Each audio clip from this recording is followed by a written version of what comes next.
जिस व्यक्ति से तुम खुलकर दिल की बातें करना चाहते हो, जिसे तुम प्रेम देना चाहते हो, जिसे तुम अपना साथ देना चाहते हो, जिसे तुम अकेलेपन से निकालना चाहते हो, उस व्यक्ति से वार्तालाप की शुरुआत आने वाले 1-1.5 महीने तक तो तुम्हें ही करनी होगी। दरअसल उस व्यक्ति के जीवन में जो घटित हुआ है, जिसके बारे में तुम्हें अच्छे से सब कुछ पता है और कहीं ना कहीं वो घटनाएं हुई हैं, इसलिए तुम अब साथ भी देना चाहते हो। तो वो घटनाएं उस व्यक्ति को इतना तोड़ गई हैं कि वो व्यक्ति अभी ना कुछ समझ नहीं पा रहा है।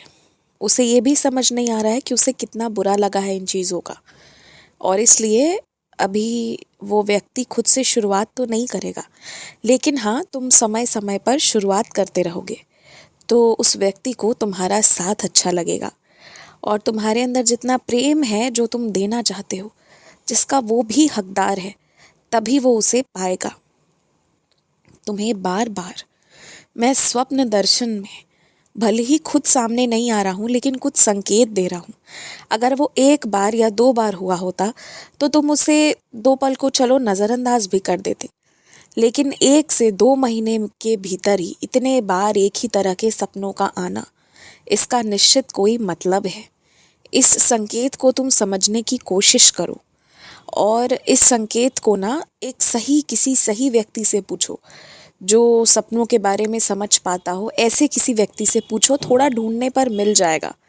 और जब तुम्हें पता चले ना उसका मतलब, तो उसी हिसाब से तुम कार्य करो।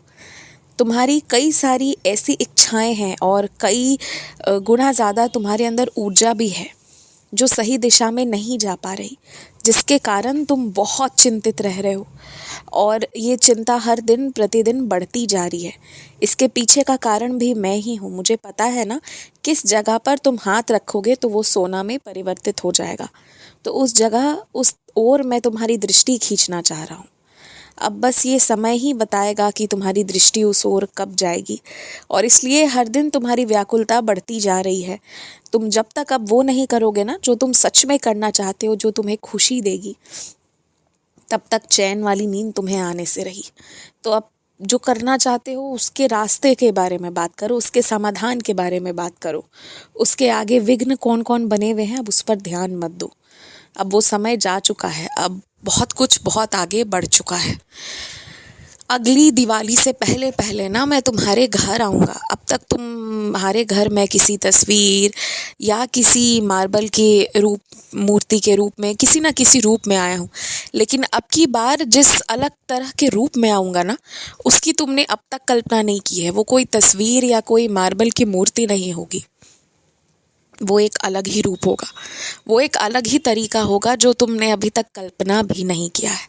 लेकिन वो इतना सुंदर, इतना अद्भुत होगा ना कि जिसे तुम अपने समक्ष रख कर ढेर सारी बातें कर सकोगे और रात की नींद चैन वाली ले सकोगे। अभी तुम देखते जाओ।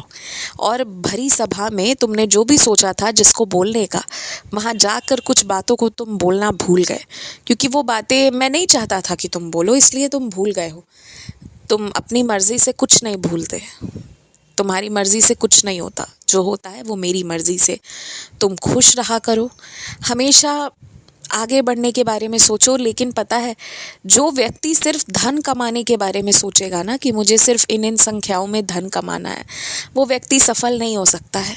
जो ये सोचेगा कि अपने काम से कितने लोगों के जीवन को आसान करना है, कि कितने लोगों के जीवन को सही दिशा में ले जाना है, जो बहुत अच्छी नीयत रखकर काम करेगा ना, उसी के पास माँ लक्ष्मी की कृपा भी आएगी। अन्यथा जो लक्ष्मी आएंगी वो टिक नहीं पाएंगी। इसलिए प्रत्येक व्यक्ति को ये निशाना नहीं बनाना चाहिए कि मुझे कितना कमाना है, ये निशाना बनाना चाहिए कि मुझे कितनी सेवा करनी है, मुझे कितना लौटाना है लोगों को। जब नीयत अच्छी हो जाएगी ना, तो धन की प्राप्ति अपने आप होनी शुरू हो जाएगी।